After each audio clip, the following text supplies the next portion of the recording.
예레미야 5장 20절에서 31절 말씀 중에 함께 봉독할 말씀은 30절에서 31절 말씀 두 절을 함께 봉독하겠습니다.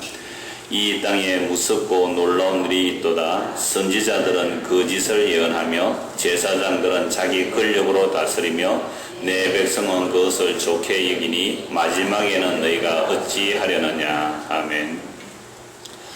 제일 마지막에 있는 이 말씀은 오늘 제목이 됩니다. 마지막에는 너희가 어찌하려느냐. 이 마지막이라는 것은 죽음을 말하는 것은 아닙니다. 물론 우리 모든 사람이 죽음을 맞게 되죠. 한 번 죽는 것은 사람이 정한 것이요, 그것이 끝이 아니라 그 이후에 심판이 일어서리라고 말씀합니다. 이런 죽음을 말하는 것이 아니라 이스라엘 백성들을 책망하는 말씀입니다. 그런데 책망만 하시는 것이 아니라 하나님의 안타까움, 하나님의 단식이 담겨 있는 말씀입니다. 너희가 이렇게 하면 그 마지막에는 어찌 되겠느냐라는 단식이죠. 우리가 아이들한테도 그렇게 말하죠. 옛날에 아버지가 그래도 권위가 있을 때 애들이 뭐 숙제를 안 하고 집을 뭐 이렇게 저렇게 어지러 놓고 있으면 엄마가 뭐라고 그러죠? 니 이렇게 있다가 아버지 오면 웃잘래. 경상도 말로 니 아버지 오면 웃잘래 이랬잖아요. 그런 표현이에요. 지금 이 땅에 기이하고 놀라운, 그래 요즘은 아버지 권위가 다 사라졌으니까 어떻게 말합니까?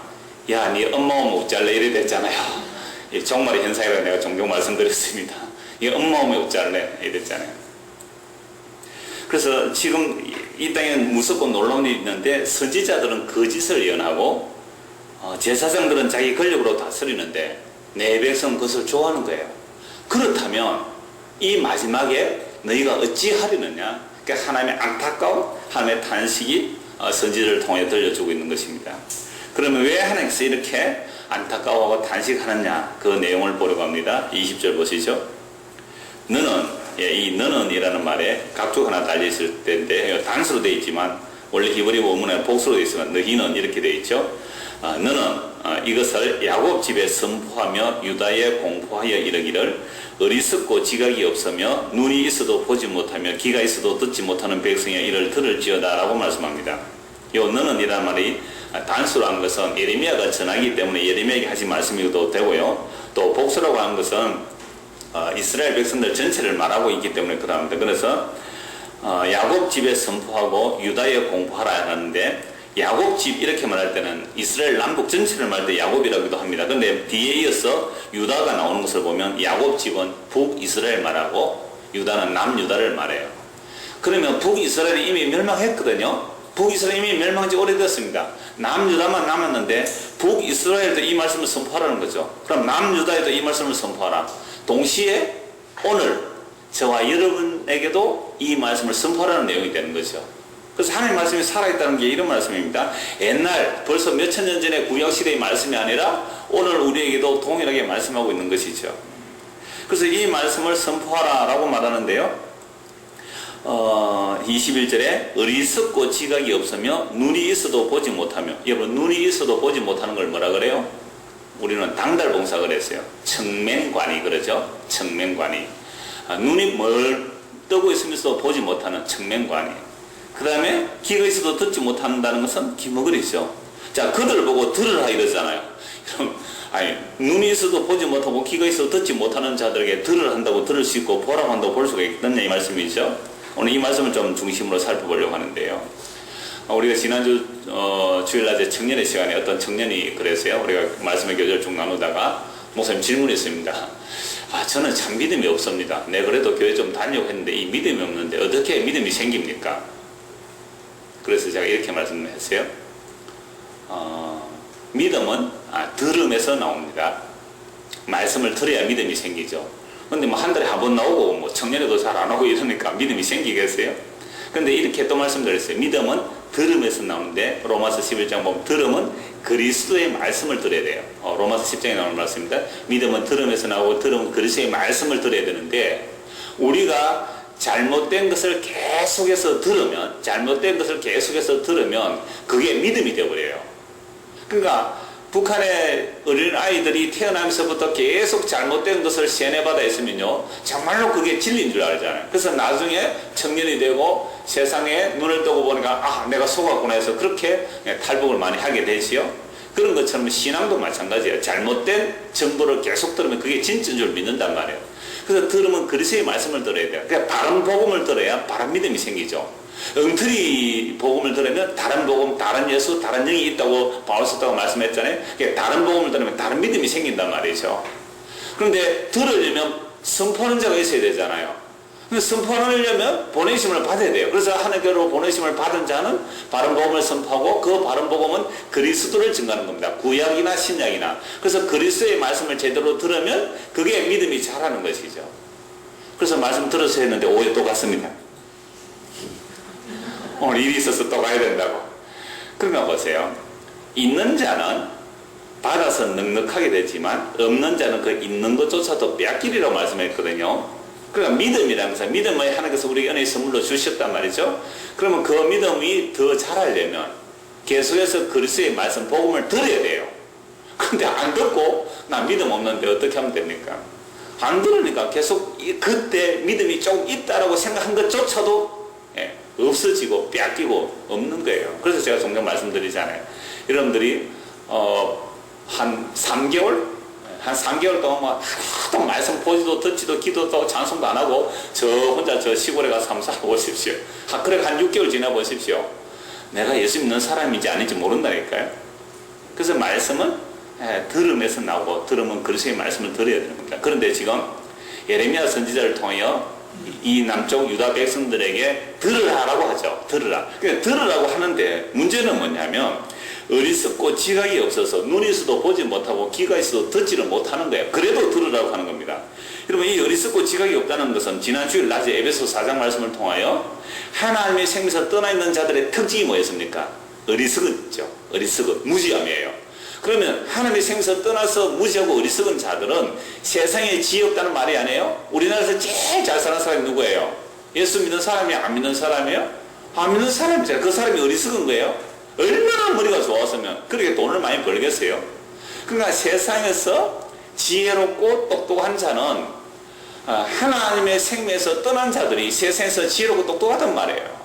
그러니까 성경에서 어리석고 무지하다는 말은 하나님의 생에서 떠나 있기 때문에 하나님에 대하여 감각이 없는 자, 하나님 두려운 줄 모르는 자, 이들이 지각이 없고 무지하고 어리석은 자라고 말씀합니다. 그래서 어리석고 지각이 없는 자라는 것은 즉 하나님의 생명에 떠나 있는 특징들인데요. 그래서 지금 이스라엘 백성들이 주의 말씀을 보기는 보아도 깨닫지도 못하고 듣기는 들어도 깨닫지를 못하는 거죠. 그러함에도 불구하고 선지자를 통하여 하나님의 말씀을 전하라라고 하는 것은요, 그 이유가 그 중에 하나님의 백성이 있다면 회개하고 돌아올 거 아니에요. 또 그들이 아무도 회개하고 돌아오지 않는다 할지라도 선지자가 이 말씀을 선포함으로 인하여 심판의 근거를 까는 거예요. 심판의 근거가 깔아지는 겁니다. 그래서 눈이 있어도 보지 못하고 귀가 있어도 듣지 못한다는 그들의 선지자를 왜 계속 보내느냐, 심판을 까는 것이고, 그 다음에 우리가 아무리 하나님의 말씀을 이렇게 들어도 하나님께서 우리의 눈을 열어주시고 귀를 열어주지 아니하시면 그 복음을 들을 수 없다는 사실이죠. 이 말씀을 이사야 선지자에서도 나오는데요. 이사야 한번 찾아봅시다. 이사야 6장. 예레미야 바로 앞에 나옵니다. 이사야 6장을 보십시오.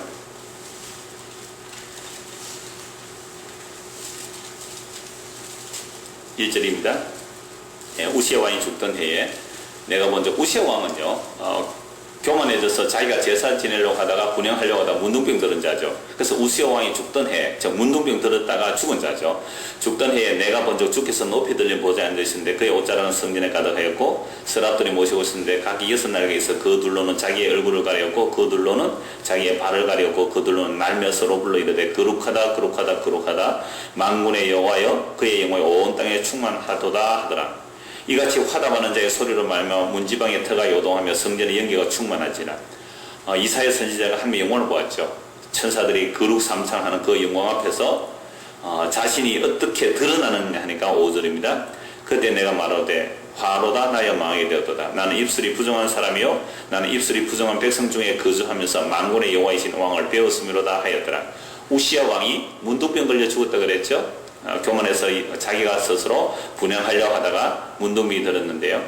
이 왕이 죽었을 때 이사야 선지자는 하나님의 영광 앞에 자기가 입술이 부정한 자임을 알았어요. 그러니까 입술이 부정하다는 말은 문둥병자들은 입술을 가리고 말을 해야 됩니다. 그래서 어떤 사람이 나에게 접촉하러 오면 접촉이 될 것 같으면 문둥병자는 입술을 가리고 나는 부정하다 부정하다 외쳐야 돼요. 그래서 지금 이사야 선지자가 하나님의 영광 앞에서 갑자기 이사가 무엇으로 드러나죠? 문둥병자로 드러난 거예요.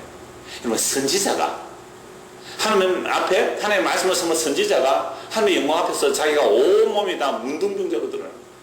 화로다 나여 망하게 되었다. 입술이 부정한 자 중에 있으면서 하나님의 영광을 배웠기 때문에 나는 죽었다 망했다.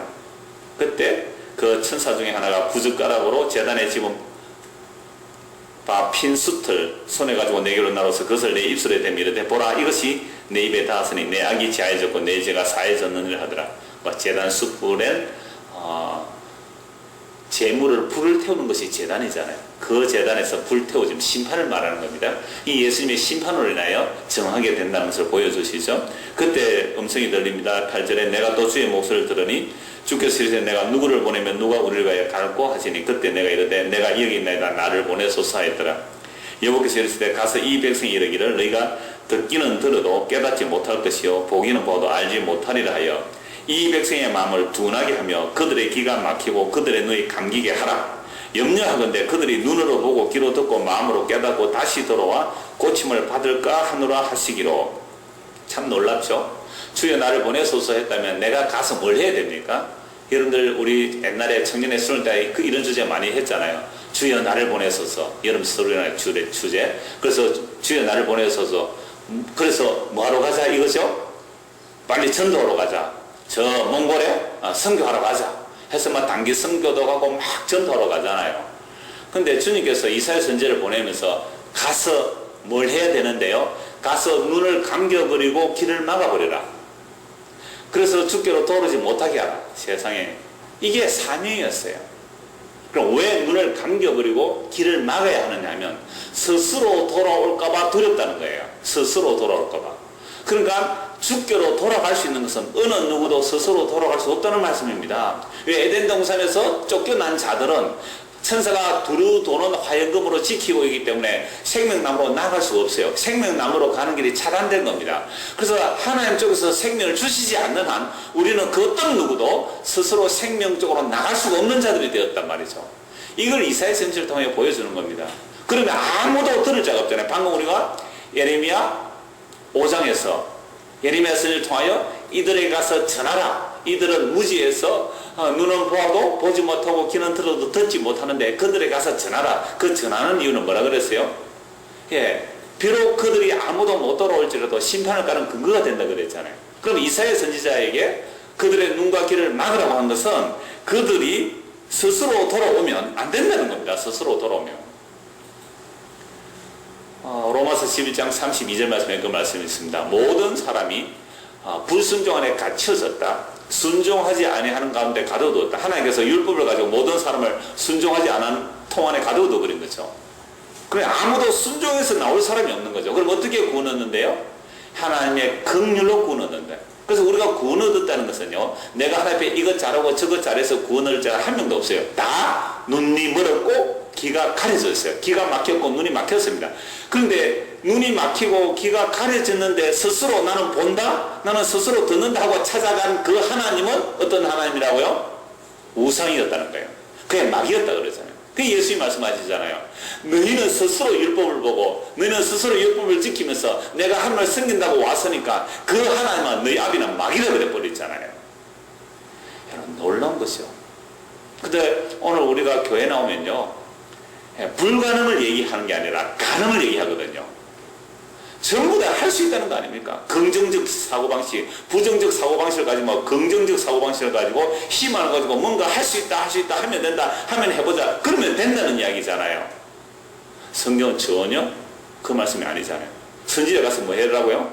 눈을 감겨버리고 길을 막아버리라. 왜? 스스로 돌면 안 돼요. 스스로 돌아오면 뭐라 그럴까요? 처음 가서 아이고 니는 불러서 왔지. 나는 스스로 와서. 또 차별될 거 아니에요. 나는 스스로 성경 말씀 보고 연구해서 독학해서 나는 알아먹었어. 나는 복음 알아먹었어. 그렇게 나오는 자가 있을까봐 두렵다는 거예요.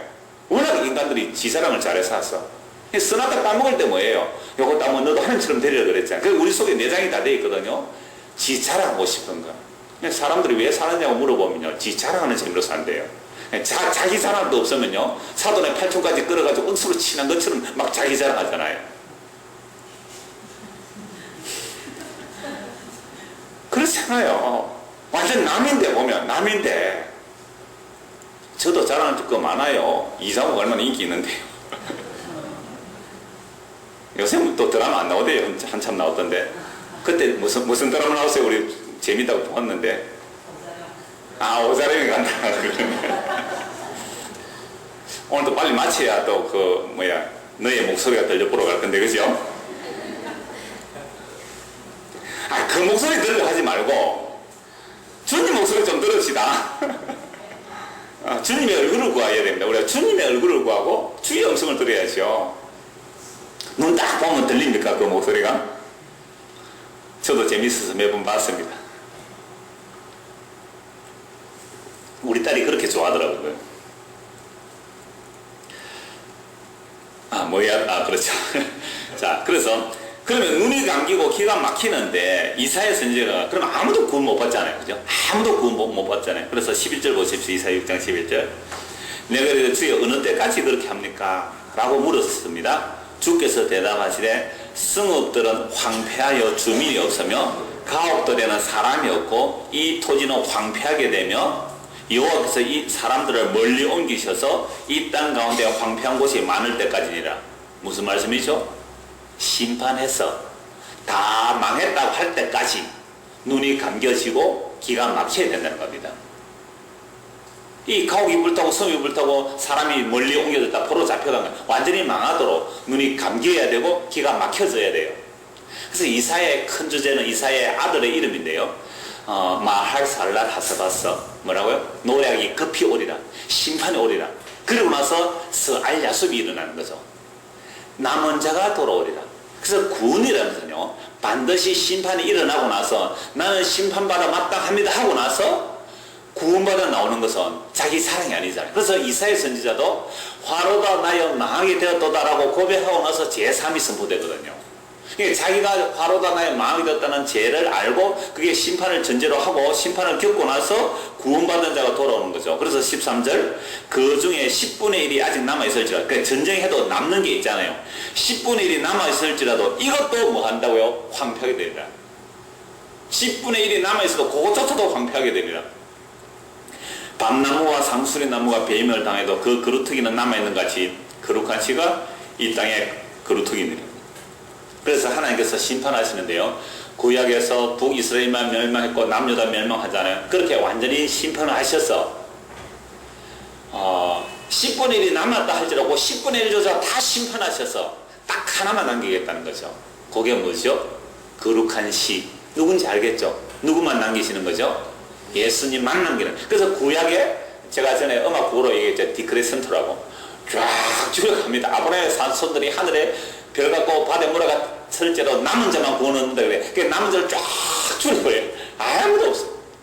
왜? 전부 눈이 감고 귀가 다 막히기 때문에. 그래서 마지막 구약의 선지자 세례요한이 손가락 하나에 다 모인다 그랬죠. 구약의 그 많은 방대한 양이 보라 세상 죄를 지고 간 한 명의 어린 양으로 딱 지적하잖아요. 그러니까 예수님 한 분이 뭐가 되죠? 거룩한 씨가 돼요. 다른 건 아무도 거룩한 씨가 아니었어요. 전부 다 눈이 감겨지고 기가 막혔기 때문에. 그래서 선지자들을 죽였단 말이에요. 오실이라고 예언한, 메시아가 오시라고 예언한 그 선지자를 죽인 자들이 이스라엘 백성들 아닙니까? 그게 눈이 감고 기가 막혔던 자들이에요. 그래서 다 심판받아요. 실제적으로 북이스라엘이 아수르의 남유다 바빌론에 멸망하듯이 이스라엘 전체가 완전히 심판을 당하죠. 바빌론 포로 70년 잡혀가고 성전이 황폐화되었습니다. 다시 돌아오게 되는 것도 그 남은 자를 위해서 그래요. 그 거룩한 씨 때문에 그래요. 이스라엘 왕들의 역사 속에서 왕들이 다 죽을 뻔하는데도 하나씩 살려두는 이유는 뭐 때문에요? 그 거룩한 씨, 그 하나 때문에. 그래서 아브라함의 자손이 많은 씨들이 아니고 아브라함의 자손 하나를 가리켜 말씀하시되 그 씨, 그래서 갈라디아 3장 16절에 보면 아브라함의 자손들이 아니고 그 씨라고 한 거룩한 씨, 그 하나 남겨주셔서 이 거룩한 씨로 인하여 새롭게 창조해내겠다. 그래서 이 거룩한 씨가 희생이 되셔서 눈을 열어주시고 귀를 열어주시면 그제서야 자기가 죄인됨을 알고 예수를 믿게 되는 거죠. 그래서 구약을 보려면 이미 신약에서 완성된 새 언약의 눈으로 구약을 봐야 돼요. 그래서 성령이 임하여 예수 그리스도의 영이 임하여 구약을 보면 구약이나 신약이나 다 복음의 이야기예요. 그래서 구약도 복음이요, 신약도 복음입니다. 그래서 구약은 무엇을 보여주는 복음이냐면 왜 인간이 눈이 감겨져 있고 귀가 막혔는가를 보여주면서 인간의 불가능을 얘기해버리죠. 그러므로 구약에서는 기대할 바가 거룩한 씨, 새롭게 창조하실 수 있는 그 메시아, 그분만을 기다리게 하는 게 구약이죠. 그래서 구약도 복음이죠. 그래서 하나님께서 아브라함에 뭘 전하셨다고요? 복음을 전하셨어요. 아브라함에 율법을 전한 게 아니라 아브라함에 복음을 전했단 말이에요. 그러면 뒤에 430년 뒤에 모세에게 율법을 준 이유는 뭐죠? 왜 인간은 아브라함처럼 하나님께서 주신 그 믿음으로만 의롭다움을 받고 율법의 행위로는 의롭다움을 받지 못하는 것을 보여주기 위해서 그 뒤에 율법이 나온 것이죠. 그래서 율법이 온 것은 우리를 죄로 알게 하시고 우리를 죄 아래 가두어서 오라 공고한 자로구나, 이 죄와 사망의 몸에서 누가 나를 건져내랴, 오직 우리 주 예수 그리스도만 우리를 건져내시구나, 이걸 알기 위해서 율법을 주신 거죠. 그래서 구약에서 그 수많은 역사 동안 인간의 죄라는 다 들춰내는 겁니다. 다 까발려 놓는 거예요. 그래서 우리의 눈과 귀가 이렇게 막혀 있었는데요, 이 눈과 귀가 막혀 있는 것을 누가 열어주시는가? 마태복음 13장을 보겠습니다. 신약 성경 같이 찾아보시죠. 마태복음 13장입니다.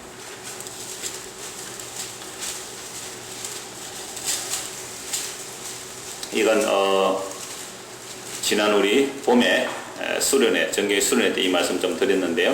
그러니까 13장 1절부터 쭉 시작되는 것이 예수님께서 비유로 말씀하시는데 천국을 비유로 말씀하시죠. 그 중에 10절 보십시오. 제자들이 예수께 나와 이르되 어찌하여 그들에게 비유로 말씀하시나이까? 대답에 이르시되 천국의 비밀을 아는 것이 너희에게는 허락되었으나 그들에게는 아니 되었나니. 그러니까 천국을 볼 수 있고 들을 수 있는 것이 구분하는 거죠.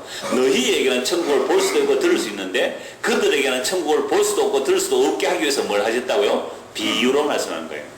근데 이 비유를 이상하게 해석해 신천지들은 자기들만 비유를 바로 해석한다고 그래가지고 우리에게만 와야 구원이 있다는 그 엉터리 같은 이야기를 하는 거죠. 그러나 예수님께서 비유로 말씀하시면서 무엇을 말씀하시는가? 이어지는 말씀 12절 보십시오. 무릇 있는 자는 받아 넉넉하게 되되 없는 자는 그 있는 것도 빼앗기리라. 그러니까 믿음이라는 건 들음에서 나오는데요, 복음의 말씀을 듣지 않으면 있다는 믿음조차 다 빼앗길 거예요.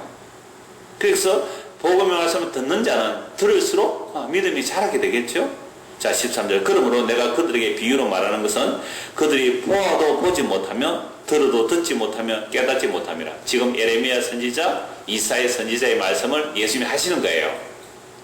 그래서 14절 이사야 예언이 그들에게 이루어져서 이르시되 너희가 듣기는 들어도 깨닫지 못할 것이요 보기는 보아도 알지 못하리라. 이 백성들의 마음이 완악하여져서 그 귀는 듣기에 둔하고 눈은 감았으니 이는 눈으로 보고 귀로 듣고 마음으로 깨달아 돌이켜 내게 고침을 받을까 두려움이라. 이사야 선지 한 말씀 예수 그대로 인용하시죠.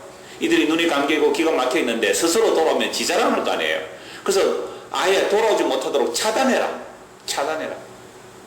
하였느니라.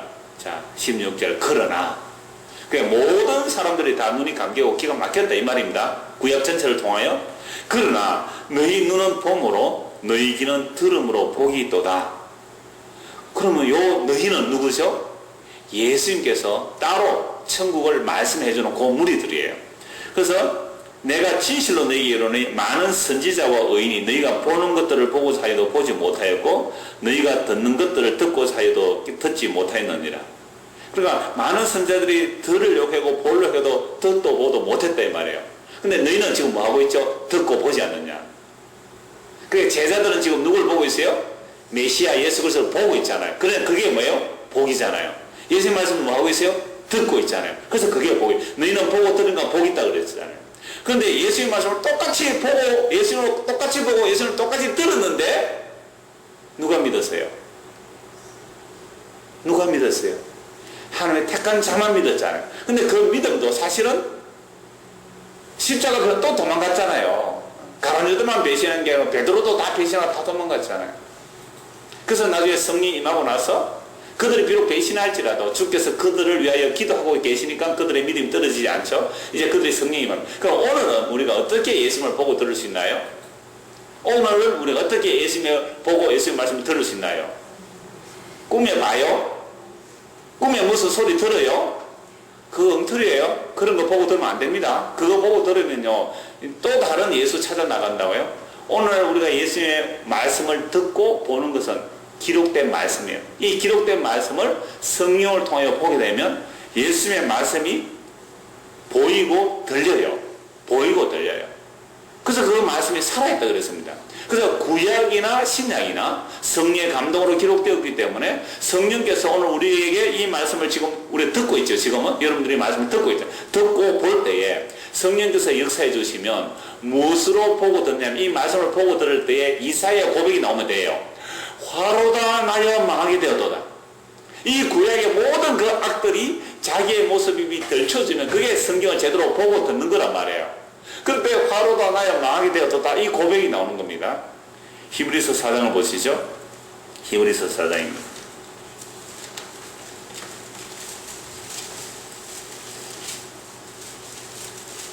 11절입니다. 그러므로 우리가 저 안식에 들어가기가 힘들지니 그 히브리서 4장은 안식에 들어가라 라는 말씀인데요. 이스라엘 백성들이 출애굽을 했습니다. 그런데 안식의 땅이 약속의 땅에 못 들어가고 광야에서 다 엎드려져 죽었죠. 60만 명 중에 2명만 들어갔습니다. 물론 20세 이하는 들어갔지만요. 그 말씀을 가지고 지금 말씀하는 거죠. 11절. 그러므로 우리가 저 안식에 들어가기를 힘쓸지니 이는 누구든지 저 순종하지 아니하는 본에 빠지지 않게 하려 함이라. 하나님의 말씀은 살아있고 활력이 있어 좌우에 나선 어떤 것보다 예리하여 혼과 영과 및 관절과 골수를 찔러 쪼개기까지 하며 또 마음의 생각 뜻을 판단하나니 지은 것이 하나도 그 앞에서 나타나지 않음이 없고 우리의 결산을 받을 신의 눈앞에 만물이 벌거벗은 것 같이 드러나느니라. 그래서 성령의 감동으로 말씀을 보게 되면 이 말씀 자체가 살아있거든요. 좌우에 나선 어떤 것보다 더 예리해서 우리의 혼과 영과 관절과 골수를 찔러 우리의 마음의 생각이 다 벌거벗은 듯이 다 드러내는 거죠. 그래서 우리가 말씀을 듣는 시간은 수술받는 시간이에요. 완전히 메스를 들고 다 해부하는 것이죠. 마음의 생각까지 드러냅니다. 그래서 구약의 말씀을 인용하면서 우리가 저 안식에 들어갈 힘써야 되는데 우리도 옛날에 안식에 못 들어가는 그런 사람의 모습으로 살지 않느냐는 책망을 하면서 하나님의 말씀의 역할을 하는 거죠. 말씀이 이렇게 우리를 드러내려 버립니다. 그러면 오늘 우리가 나중에 다시 예레미야 본문을 보겠습니다만은 말씀을 통하여 그렇게 드러내질 때 내가 벌거벗은 드러내지는 거죠. 아, 이 인간이 나구나 나 라고 할 때 아이고 그럼 어떻게 해야 되죠? 내가 벌거벗으니까 벌거벗으면 어떻게 해야 되죠? 가려야 되잖아요. 가려야. 그래서 에덴 동에서 벌거벗음을 알았을 때 스스로 뭐가 이걸 만드는데 그런 거 말고 가죽옷으로 입혀지듯이 내가 벌거벗음을 알았을 때 가릴 거 아닙니까? 근데 엉터리로 자기를 막 치장해 놓으면요 예수님께서 입혀주시는 옷을 거부한다니까요. 엉터리로 자기를 치장하면. 그래서 제대로 말씀을 우리가 보고 들으면 제대로 성령으로 말씀을 보고 들으면 모든 말씀 구약에서 요한계시록까지 전부 다 나의 부끄러움과 제약과 더러움과 추함과 숨겨져 있던 그 온갖 것들을 다 들통난다니까요. 그러니까 그 벌거벗겨져서 들어질 때에 그걸 아유 나 이제 정말 내 모습이 이러니까 나 믿음 없네. 믿음 없는 거 아니에요. 드러나는 그게 뭐예요?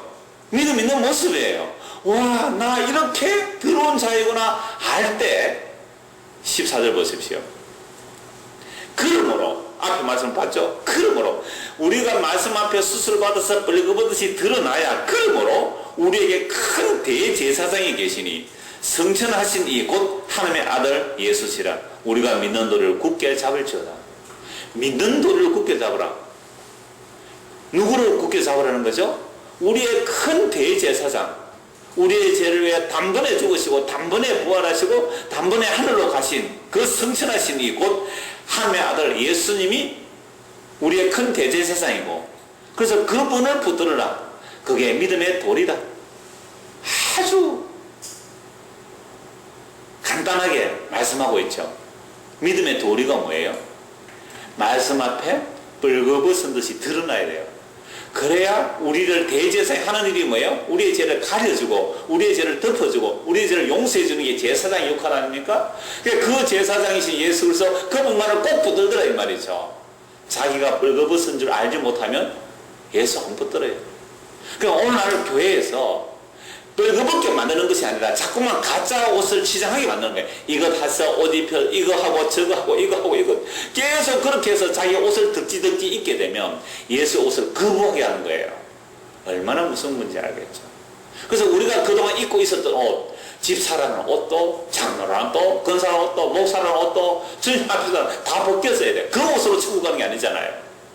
어린 양의 보배로운 피, 그 의의 세마포 옷으로만 가는 것이기 때문에 다른 옷 다 벗으란 말이에요. 옷을 벗지 못하는 사람이라고 옛날에 법정스님이 책을 써놓은 게 있는데요. 왜 옷을 못 벗을까요? 옷은 근위의 상징이거든요. 부의 상징이잖아요. 무슨 옷을 입었느냐, 어떤 계급장을 달았느냐. 근데 목욕탕 가면 어떻게 돼요? 다 벌거벗잖아요. 뭐 장군이든 뭐 이등병이든 뭐 표가 나요. 목욕탕 다 벌거벗어야 되는데, 그럼 교회는 뭐 하는 곳이에요? 목욕탕. 다 계급장 떼고 들어오죠. 계급장 빼고. 모든 계급장 다 떼고세요. 바깥에서 자기가 무엇을 했든지 간에 죄인이라도 괜찮아요. 어떤 죄도 괜찮아요.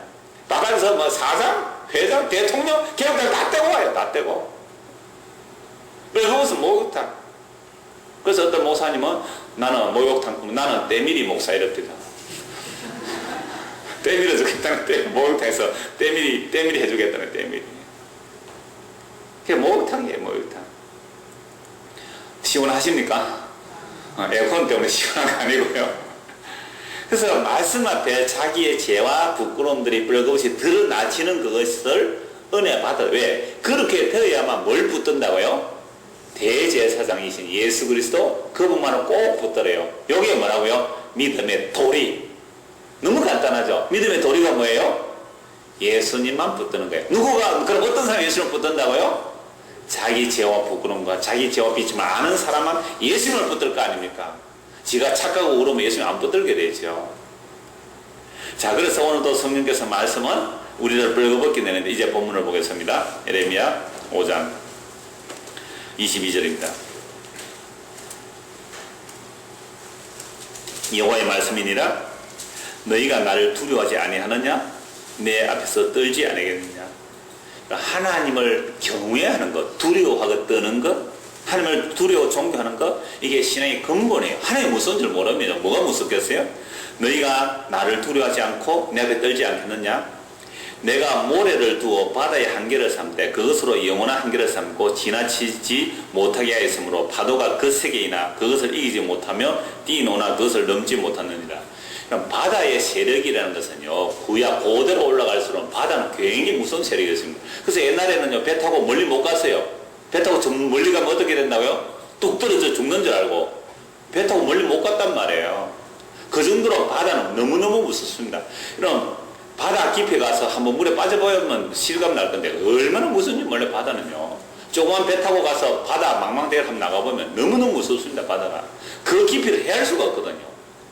그러니까 고대사에서 그 성경에서 말합니다. 꼬불꼬불한 리워야단, 뱀 이런 얘기를 다 바다, 흑암, 그러니까 하나님을 대항하는 혼돈의 세력을 바다의 세력으로 봅니다.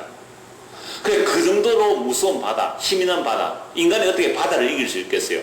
그렇게 무시무시한 바다도 하나님께서 야, 너 요 이상 넘어오지 마, 요 모래, 요 해변가, 요 바다에서 요 이상 넘어오지 마 하니까 그 무시무시한 그 새 물결들도 한계를 지킨다 이 말이죠. 그 큰 바다도 한계를 지키는데 누구는 한계를 넘어가 버려요? 유다 백성들은 한계를 넘어가 버려요. 이 이야기를 하는 겁니다. 지금 바다를 가지고. 그래서 그 욥기서 38장에 보면 이런 말씀이 있습니다. 8절에서 11절. 바다가 그 모태에서 터져 나올 때에 문으로 그것을 가둔 자가 누구냐? 그때 내가 구름으로 그 옷을 만들고 흑암으로 그 강보를 만들고 한계를 정하여 문빗장을 지르고 이르기를 내가 여기까지 오고 더 넘어가지 못하리니 내 높은 파도가 여기서 그칠지라 하였노라. 바다를 하나님이 만드실 때에 모태에서 터져나올 때 이렇게 표현하는데요. 그 물을 딱 가두고 그걸 강보로 그대로 사듯이 문빗장을 딱 지르고 너는 여기서 넘어오지 마 라고 한계를 정한 분이 누구라고요? 하나님이 그렇게 하셨다. 지금 욥기 38장에서 하나님께서 이 말씀을 하시는 것은요, 욥기서 배경을 조금 아셔야 되는데 그럼 욥은요, 하루아침에 홀라당 망했죠. 망한 이유가 뭐예요? 괜히 욥이 신앙 줬다고 하나님이 사탄한테 자랑했어요. 그러니까 함부로 자랑하면 안 되겠죠. 그러니까 하나님께서 욥을 신앙을 보고 사탄이 천사들이 쪽인데 그 사탄도 있어요. 사탄도 하나님의 심부름꾼이에요. 그래서 어이 사탄, 너 저 어디 갔다 왔노? 예, 온 세상 다 돌아보고 왔습니다. 저 동방에 욥이라는 사람 봤냐? 예, 봤지요. 얼마나 믿음이 좋더냐? 이거 하나님 복을 줬으니까 잘 믿죠. 그 재산 다 뺏어보세요. 아마 안 믿을걸요. 그래 한번 해봐. 재산 하루치면 다 날아갔습니다. 자식 하루치면 다 죽어버렸습니다. 하나님 욕 안 해요. 뭐라고 했어요? 주시니도 하나님의 취하시는 하나입니다. 그러면 또 하나의 앞에 천사들이 쭉 늘어섰습니다. 그때는 사탄도 있어요. 어이 사탄, 니 어디 갔다 왔노? 예, 세상 다 들어보고 왔습니다. 욥 봤냐? 욥이 원망 안 하지 않냐? 그때 또 사탄이 하나님, 그런데요, 뭐 재산은 없어도 괜찮은데 가죽으로 가죽을 바꾼다는 말이 있듯이 그 몸을 한번 쳐보세요. 그러면 아마 하나님 원망할걸요. 그래, 생명 빼앗아갈 수 없다? 몸 한번 쳐봐라. 머리부터 발끝까지 완전히 악창이 나서 기와장을 끓고 있잖아요. 그런데도 하나님은 원망 안 해요. 그래서 사탄이 졌잖아요, 사실은. 자, 이렇게 됐는데 문제는 그 다음부터 일어납니다. 본격적인 문제는 친구 3명 와서 욥을 공격할 때 어떻게 공격하죠? 네가 이렇게 홀라당 망한 이유는 하나님 앞에서 죄를 지어서 그렇다. 나 죄진 거 없다. 네 마음으로 죄진 거 없나? 나 마음으로 죄진 거 없다. 네 젊은 여자의 눈길 한번 안 주었나? 나 젊은 여자의 눈길 한번 준 적 없다. 내 자녀들 10명 있었지만 그들이 잔치했을 때 그들이 혹시 범죄할까 싶어서 그들을 예방하기 위해서 내가 하나님 앞에 희생 제사까지 드렸다. 내가 고아를 돌보았고 강한 자를 돌보았고 과부를 억울하게 안고 내가 고아의 아버지가 됐고 과부의 억울한 송사를 내가 다 들어주었다. 나는 너희가 말하는 그런 죄 하나도 안 지었다. 이 싸움이 욥기 1장부터 욥기 37장 그 많은 분량이에요. 3명이 돌아가면서 공격하고 욥은 아니다 하고요. 그러면 나중에 욥이 너무너무 답답해가지고 와 이거 막 차라리 안 태어났으면 좋겠다. 하나님이 지금 내 앞에 계신 내 하나님 앞에 내 이 마음을 화소연하고 싶다. 하나님 제발 좀 나타나셔서 좀 한번 말씀해 주세요. 이러고 있었단 말이에요. 얼마나 답답했는지. 그랬을 때에 38장에 드디어 하나님께서 욥에게 나타납니다. 욥 허리뒤 딱 묶어라. 내가 물을 테니 대답해봐. 라고 하시면서 무슨 말씀을 하시느냐니까 그 수많은 말씀 중에 한 말씀이 이 말씀이에요. 야 바다 봤냐 바다.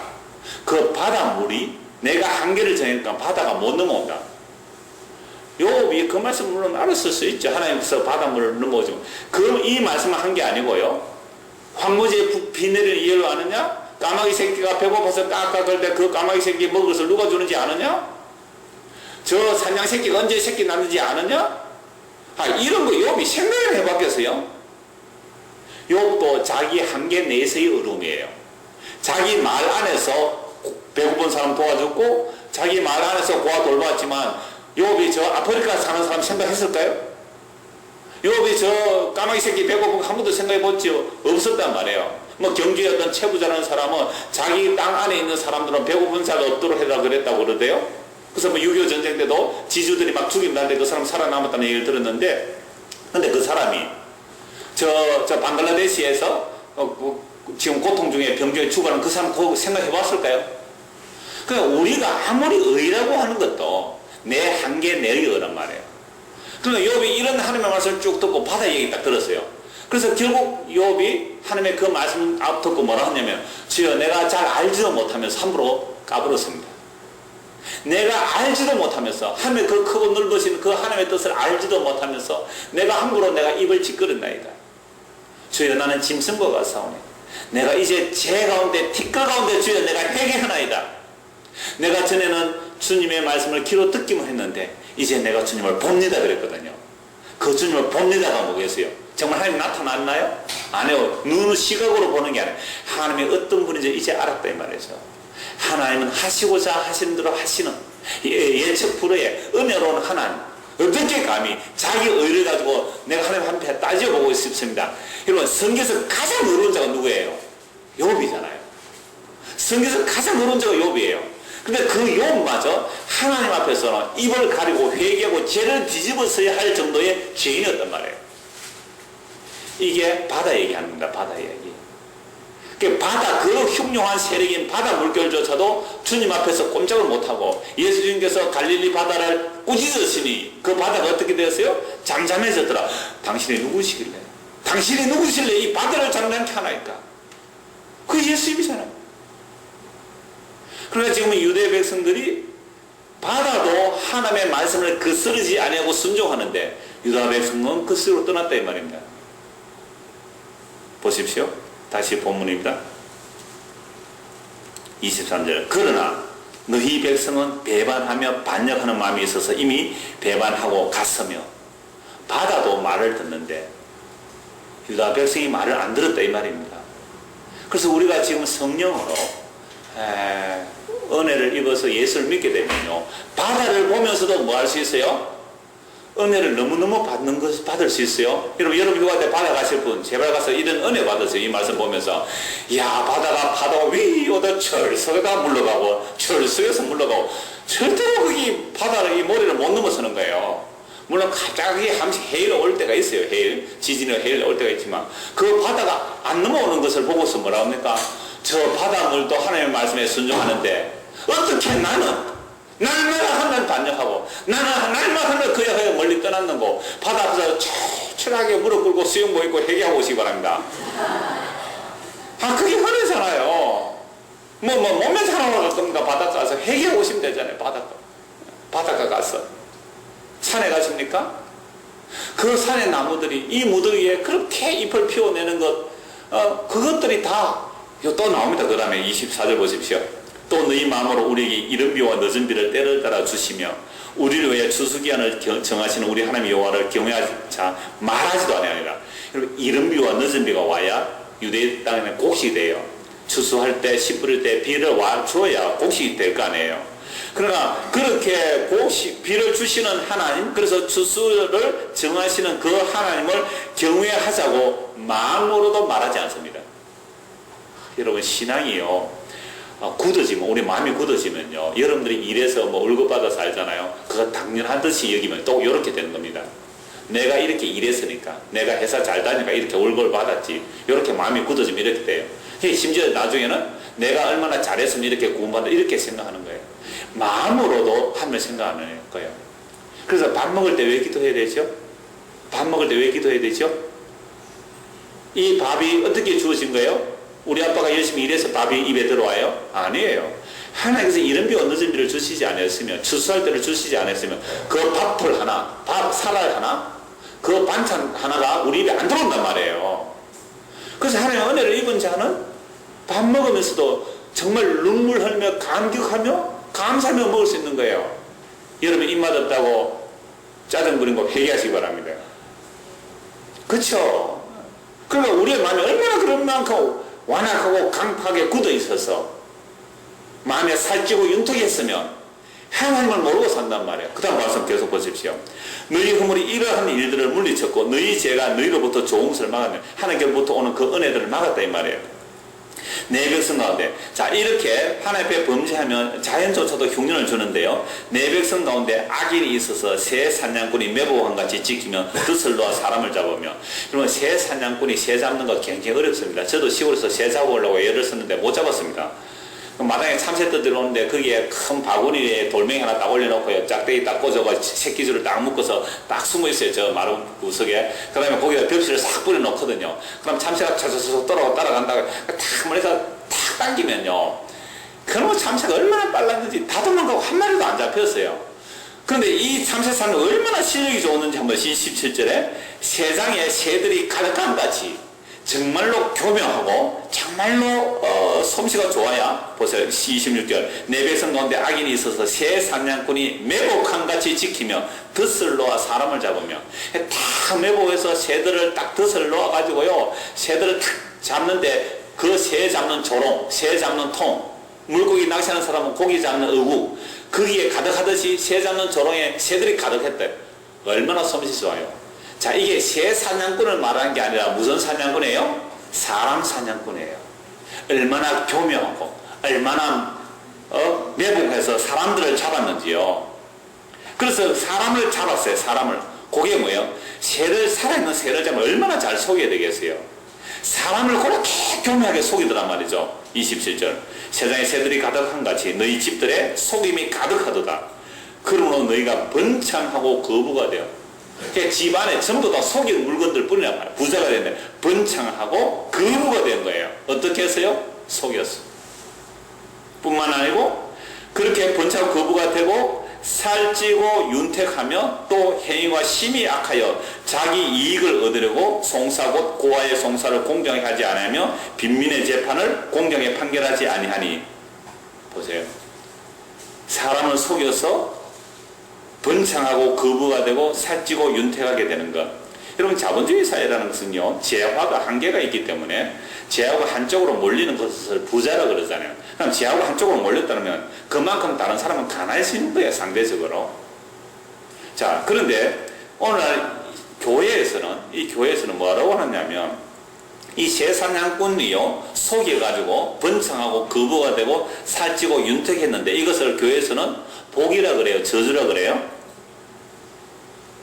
이렇게 사람을 속여서 세금 제대로 안 내고 복지시설 제대로 안 해주고 단가 후려치고 하여튼 이런저런 식으로 해서 부자가 되고 번창하고 거부가 되었을 때 살찌고 윤택해졌을 때 이걸 교회에서 복이라 그래요, 저주라 그래요? 지금 안 들어보셔서 잘 모르시는 모양인데 제가 많이 들어보니까 그걸 복이라 그러더라고요. 예수 믿고 부자 돼서 복 받았다고. 아니에요. 야고보서 보십시오. 말세에 너희가 재물을 쌓아도다. 그 재물이 너희의 살을 먹으리라. 그 심판의 말씀이에요. 진짜 예수 믿었으면 나눠주기 바쁜데 뭐 부자들 틈도 없지요. 그래서 이 말씀이 뭐냐라고 하면 이스라엘의 고아 과부 나그네를 두신 이유는 이스라엘 백성들이 애굽에 고아 과부 나그네를 했을 때 긍휼로 구원받아 나왔기 때문에 그 긍휼을 기억하라는, 하나님의 긍휼로 내가 산다는, 하나님께서 나에게 은혜를 베풀어 주셔서 산다는 그 기억장치로 고아 과부 나그네를 돌보며 그들에게 긍휼을 베풀려 했는데 오히려 권력을 가진 자들이 고아 과부 나그네를 탈취하고 약취하고 강한 자가 약한 자를, 힘 있는 자가 강한 자들을 빼앗아가고 하는 것들이 이스라엘 백성의 모습이에요. 그래서 아모스가 북이스라엘 죄를 그렇게 책망해서 북이스라엘 망했는데 남쪽 유다도 똑같았다 이 말입니다. 근데 이걸 가지고 복이라니요. 회개하라고 해야죠. 회개하라고. 오늘 저 60세 되신 분이 전화가 왔어요. 싱가포르에 한 2년 계시다가 사천에 지금 계시다고 하는데 하여튼 저희 교회까지 오는 과정들이 이래요. 뭐 이런저런 목사님들 설교를 듣고 어떻게 서문학교에까지 갔다가 거기서 제 설교를 듣고 그래서 널푸른게 이렇게 찾아왔다고 쭉 얘기하면서 자기는 예수 믿은 한 10년 되는데 이렇게 말씀하세요. 자기가 상식적으로 생각해도 말이 안 되는 이야기를 왜 교회에서 이렇게 얘기를 하느냐는 거죠. 뭔 얘기냐 하니까 그래서 처음에 그 김성영 목사님 설교 듣고 또 제 설교 들으니까 막 너무 헷갈리더래요. 다 이렇게 말하는데 이게 진짜 맞는지 안 맞는지. 이런 얘기예요. 뭐냐면 하나님을 잘 섬기고 주의 종을 잘 섬기면 복을 받습니다 라고 얘기를 하더래요. 그래서 교회에서 가난하고 힘들고 어렵고 뭐 그분도 남편이 일찍 돌아가셨대요. 그냥 남편이 일찍 돌아가고 뭐 이렇게 되면 하나님을 잘 못 섬겨서 저주받은 것이라고 얘기를 한다는 거죠. 그래서 자기 이런 생각을 했대요. 아니 그러면 목사님 왜 그렇게 가난하게 사세요? 그죠? 아니 하나님을 잘생겨서 복 받는다 그랬다면 목사님 하나님을 잘생겨서 목사까지 됐을 거 아니에요. 그럼 목사는 뭐가 돼야 되죠? 거부가 돼야 되잖아요. 그때 목사님 왜 가난하더래요. 그래서 제가 그 얘기했어요. 그럼 정치 주는 사람들, 무당들 가난합니까 부자입니까? 스레트 집에 살더라고요. 무당들이 대부분. 아니 남의 행운을 그 정치적으로 자기 행운 찾아서 로또 복권 한 서너 번만 맞춰버리면 부자 될 건데 그거 못하고 있잖아요. 엉터리예요. 가짜예요. 그러면 교회에서는 그런 얘기 하면 안 되잖아요. 뭔 얘기를 해야 되는 겁니까? 진짜 복은 회개하고 이 말씀을 통해 회개하고 자기 죄를 알고 예수님을 믿는 거, 우리의 큰 대제사장님 예수님을 꼭 붙들도록 해주는 거, 요게 믿음의 도리예요. 이 믿음의 도리를 얘기 안 해주고 하나님 잘생기고 복받고 주의 종 잘생기고 복받자라는 얘기, 그건 저주받아라는 이야기가 됩니다. 그래서 마지막 말씀이에요. 보세요. 30절. 이 땅에 무섭고 놀라운 일이 있도다. 선지자들은 거짓을 예언하며 제사장들은 자기 권력으로 다스리며. 여러분, 선지자들이 거짓으로 예언한다는 것은 마치 무당들이 야, 이 집에 우환이 있겠습니다 라고 해가지고 사람들로 하여금 재앙을 선포하는 거죠. 당신 이렇게 하면 앞으로 큰 재앙이 올 겁니다. 발발 떨잖아요. 어떻게 하면 됩니까? 큰 돈으로 구슬해라 그러잖아요. 그래서 우리 교회 저 오신 어떤 분은요, 그래서 전국에 용하다는 유명 다 찾아다니다가 재산 다 말아먹었대요. 수백만 원, 그 당시 뭐 벌써 한 10년, 20년 전에 뭐 300만 원, 500만 원 주고 구됐대요. 지금 더 올랐겠죠. 물가 올라갔으니까. 그렇게 해서 돈 다 날려먹었대요. 그런 식으로 선지자들이 거짓으로 예언하는 거예요. 그러니까 그 발발 떨면서 다 갖다 바친 거잖아요. 그 다음에 제사장은 자기 권력으로 다스립니다. 제사장은 섬기라고 있는 직분이잖아요. 근데 그 제사장을 권력화해서 백성들을 위해 군림하고 있는 거죠. 선지자 제사장 함께 하자고 백성들을 빼앗았는데 놀랍게도 백성들이 어떻게 한다고요? 좋아합니다. 그래서 제가 전에 한번 되게 강력하게 말씀했죠. 목사들이 잘못했다. 예, 목사들 잘못한 거 맞습니다. 목사를 심판받는 거 마땅합니다. 근데 그런 목사를 좋다고 따라간 여러분들 때문에 그런 목사가 생겼다고 말씀드렸죠. 예, 그걸 좋아하니까. 이건 구약만의 이야기가 아니에요. 오늘 신약이 똑같아요. 여러분 헌금 잘해서 복 받습니다 하면 헌금 잘할 거 아니에요. 그렇게 말해서 사람들을 장악하고 자기 권력으로 다스리니까 그걸 좋아하더란 말이에요, 사람들이. 왜? 여러분들 속에 있는 욕망을 알잖아요. 여러분 속망을 아니까 그 욕망을 채워주는 말을 해주니까 그걸 좋아해서 따라가는데, 한 곳만 보고 말씀 맺도록 하죠. 신약이나 그냥 똑같다는 말씀 드리는 겁니다. 고린도후서 11장 20절입니다. 고린도후서 11장 20절.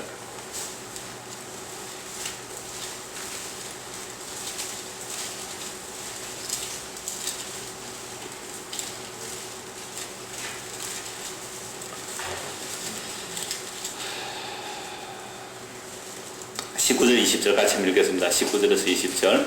너희는 지혜로운 자로서 어리석은 자들을 기쁘게 용납하는구나. 누가 너희를 종으로 삼거나 잡아먹거나 빼앗거나 스스로 높이거나 뺨을 칠지라도 너희가 용납하는 거다. 예. 자, 바울 사도는 약함으로, 숨김으로, 희생으로 복음을 전했습니다. 자기의 권리를 주장 안 했습니다. 그러니까 사람들이 뭐라고 하냐, 바울 사도는 사도도 아니다. 그러니까 사례도 안 받고 자기 권리를 주장도 안 하지 하고 아주 무시하고 우습게 얘기했습니다. 근데 거짓 선지자들이 가서 어떻게 했느냐면요, 보세요. 20절에 누가 너희를 뭐로 삼아버려요? 종으로 삼아. 근데 바울은 어떻게 했어요? 자기가 종이 되었어요. 성도를 자기는 섬겨줬고 자기가 종이 되었단 말이에요. 근데 바울은 완전히 서리기 취급하고요, 오히려 자기들을 종으로 꽉 잡아주는 사람을 좋아하더라니까요. 우리 안에 그런 속성이 있어요. 누가 나를 꽉 잡아주기를 좋아하는 사람이 있어요. 꽉 잡아주기를. 거기서 안정감을 누리는 거예요. 그러니까 누가 나를 종으로 삼느냐, 그거 너무 좋아하는 거예요. 그래서 정말로 옛날에 기도원 같은 데 가면요, 앞에 할머니들 많이 앉아있잖아요. 그 부흥사들이요, 욕을 다반사로 씁니다. 뭐 2년 전념해서 툭툭 치고 가는 거예요. 그러면요, 아멘 하고 은혜 받다고 울더라니까요. 종으로 삼아지는 그걸 기뻐하는 거예요. 이 정신병입니다, 이거. 종으로 삼거나 뭐하고 그 다음에 잡아먹어요. 뭐 어때, 사람 어떻게 뜯어먹는 잡아먹으면 아니잖아요. 구약에도 나와요. 양을 가죽을 벗기고 살을 뜯어먹고 뼈까지 꼬아먹는다고. 다 뜯으면 종으로 삼고 잡아먹어요. 뺏어갑니다. 다 뺏어가요. 다쳐야 복받는 돼가지고 다 뺏어가잖아요. 그리고 스스로 자기를 막 높이면서 뺨을 칠지라도 용납을 하는 겁니다. 21절. 나는 우리가 약한 것까지 욕되게 말하노라. 보세요. 바울은 어떻게 해요? 나는 약한 것까지 욕되게. 그러나 누가 무슨 일에 담대면 어리석은 말에만 나도 담대하리라. 그러니까 종으로 섬긴 자는, 바른 복음을 전하는 종으로 섬긴 자는 아주 쓰레기 취급하고, 완전히 거짓 선지자, 거짓 사도가 와서 종을 삼고 빼앗아먹고 하는 그것을 좋아하는 거죠. 똑같죠? 예레미야 5장 31절 말씀에 뭐예요? 선지자는 거짓으로 예언하고 제사장은 권력으로 장악하고 하는데도 내 백성은 어떻게 한다고요? 그것을 좋게 여기니 고린도서 10장에서 똑같잖아요. 그것이 똑같잖아요. 그러므로 마지막에 너희가 어찌하려느냐 라는 하나님의 탄식 소리를 들으라 이 말입니다. 구약이나 신약이나 주께서 우리에게 지혜와 계시 영향을 주셔서 말씀을 옳게 분별하여 이 하나님의 탄식 소리를 듣는, 너희가 이렇게 산다면, 이렇게 거짓 선지자에게 속여서 산다면 그 마지막이 너희가 어찌하려느냐, 이 주님의 탄식 소리가 들려지는 저와 이름 되기를 소원합니다. 기도하겠습니다. 하나님 아버지, 구약이나 신약이나 인간의 약함과 악함을 보게 됩니다. 주여, 우리에게 눈을 열어주시고 귀를 열어주셔서 주의 진리의 말씀을 옳게 분별하며 듣게 하여 주옵소서. 그리하여 거짓 선지자들에 속지 않게 하여 주옵소서.